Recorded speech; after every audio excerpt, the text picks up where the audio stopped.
Hello, everybody, and welcome back to the Chaos Gym. With me, I have fellow teammate and member of Team ARG Dragons, Ryan Sablehouse, who just took down South Carolina States today. Talk to us about your deck and say hello to the people, Ryan. What's going on, everybody? I am a sponsored member of Team ARG, and I played a Speed Darkrai deck. Basically, we started testing Speed Darkrai a lot when my brother Kyle started playing the game. You know, he's been a commentator. He started playing the game again, and he started picking up decks at the Athens Regional Championship, which was the biggest regional championship in ever. And he actually placed fourth with the decks. We started picking it up. We started testing around with it, and I ended up winning a League Cup with it. Kyle ended up winning a League Cup with it. We've been doing really good at events with it, so we decided to bring it to the South Carolina State Championships for ARG. And it ended up working because I won and Kyle got second, and we were playing 59 card with the same 59 card deck, except for just one change, which we'll get into in the deck list. Okay, so the deck looks pretty standard to what we've been seeing online.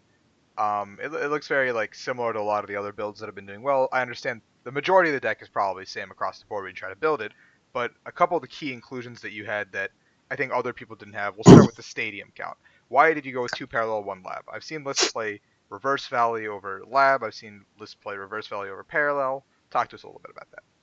We tested with the Reverse Valley, and although the extra 10 damage is really good, in most situations you're either one-shotting at the end of the game or you're two-shotting, and the extra 10 damage doesn't really do that much. So we decided to just go with more of annoying our opponents, because the main premise of Darkrai is you just get a bunch of energies, you play stuff to annoy them, and then eventually you start two-shotting people, and then at the very end you one-shot something and take your last couple of prizes.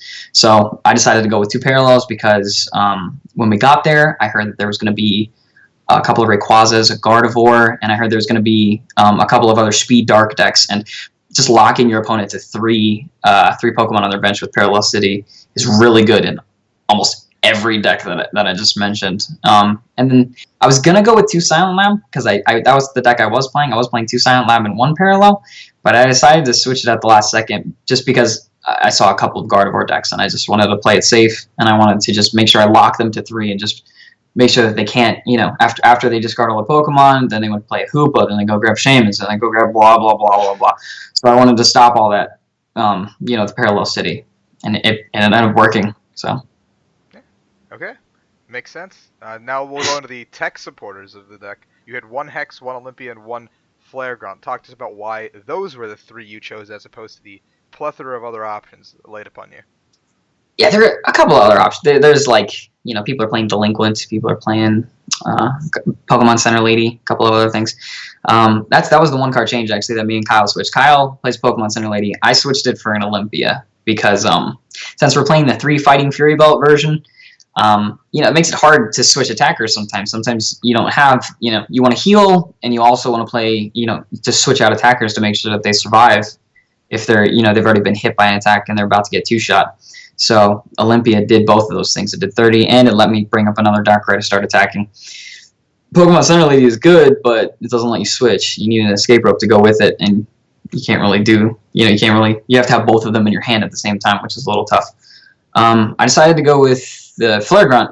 I feel like that's a necessary inclusion, just because any of the decks that are playing Regice or Jolteon or something that locks you from attacking and you need an out, if you can't escape rope, say it's the only Pokemon they have is a Jolteon, you need something to bug them. You need something to make it so that they can't attack, so you can just knock them out. So Team Flare Grunt works really well, and it also comes in handy in other matchups too. One of my favorite matchups is when you're playing against Yveltal, and they'll go and they'll use Y Cyclone, and they'll move their double colorless energy to a bench, so leaving their Yveltal with just a dark energy. If you Flare Grunt, that thing is stuck active and it can't move, and then you just get to 2-shot it easy, and they can't even hit you back. And that actually ended up happening, so it's a really good card. I really like Flare Grunt. And then the other one was Hex Maniac. I'm not gonna lie, the Hex Maniac actually didn't really help me that much today. It's good against Gardevoir, and it's good against Volcanion and Greninja. Yeah, it's good against a bunch of decks. I just didn't really find that many opportunities to play it, but I feel like you kind of need it though, just in case you do hit one of those matchups like Mega Ray, Gardevoir, Volcanion, Greninja. You need to shut down their abilities for a turn, and just annoy your opponent. Like I said, Darkrai, you just basically just try to annoy your opponent until you win. So. It's fair. Okay, so that's pretty much the deck list summarized up. I'll let you dive into your tournament report. Okay, so we show up there. There's a decent amount of people there, and so we were looking around, and I saw that there was going to be a couple of Darkrai decks and a couple of Gardevoir decks. So I didn't really know what I was going to hit. And I sit down for round one. Rahul, don't laugh. I sit down for round one, and I'm playing against a Typhlosion Talonflame deck. Yes. And I am freaking out because I'm like, oh my god. This is the one random like rogue deck that you guys were talking about. Literally, Chaos Gym was talking about this. I was freaking out because I was like, "Oh my god! If he big explosions me for 250, I'm just gonna freaking leave." Because if he actually like had just 5 energies there, but it looked like my opponent was a little bit new to the game, and so I ended up just knocking out a bunch of his Cyndaquils, and we didn't really get going. He got a Typhlosion at the end, and he hit me for 150 or something, but he did take a knockout. So we avoided disaster. Round 2, I played against the deck that people are calling Meme 2, which is the damage change Mewtwo with the no megas, just the damage change Mewtwo. I played against that, and if you know what you're doing against that deck, it's with Darkrai, you basically just do 30 damage and attach a bunch of energies. They can't really damage change, it's just 30 damage. So eventually you have enough energies on your Darkrai's to just one-shot everything, and so I got through that pretty easily. Round 3, I played the Dark Mirror of just straight Darkrai, and I went first, and he started setting up a little slow. He actually ended me out of a really bad hand. I'm not even kidding. My 5-card hand was 5 Dark Energies, and he ended me out of that. So, yeah, dodged another bullet there.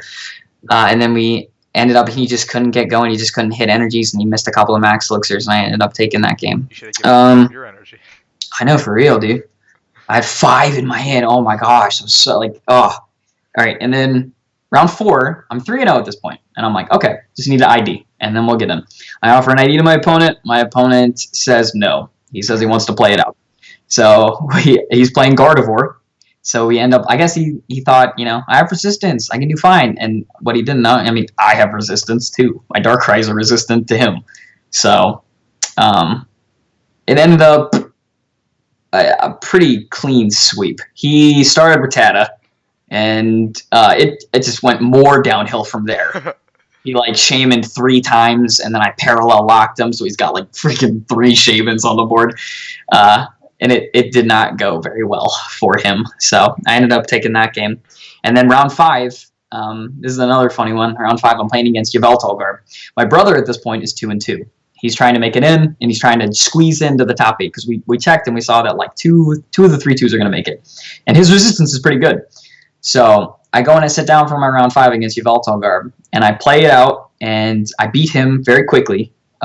He just didn't really get much going, and I hit the nuts. So I got everything that I wanted.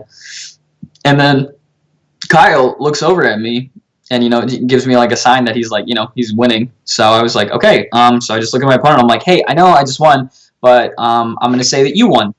And so I'm going to concede. And he was like, and I'm like, no, I lost. I'm going to say I lost. And he was like, okay. And so I literally scooped the game to help my brother's resistance, because my brother had played against him. So I technically went 4-1, even though I actually went 5-0. And we went and checked the top 8 pairing, or the top 8 once it came out, and Kyle actually got 7th. He was the top 3-2, and it was literally by 1%. So I avoided playing him in top 8 literally by 1%, and it was because I scooped my game in the 5th round. So that was funny. So I get into the top 8, and I'm playing against the same Meme 2 deck. The damage change, he made it. So he found his way back in.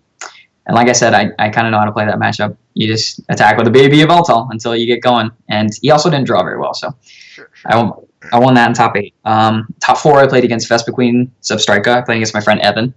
And I think that matchup's just pretty... I think it's pretty one-sided. Darkrai just got a bunch. 50-50. Yeah, well, you are a Vespiquen enthusiast, so I am not going to argue with you. I'm painfully optimistic. So, basically ran through that pretty quickly. And then I played my brother in finals, and it is a 59 card mirror, so very skill based. Going first and doing damage, pretty good. Yeah, So so you I was walked able out. to Yeah. win ARG South Carolina state champion. Show off your bling a little bit to the camera. Shout off to the people. Yeah, Oh, look you at got a this. nice gold medal.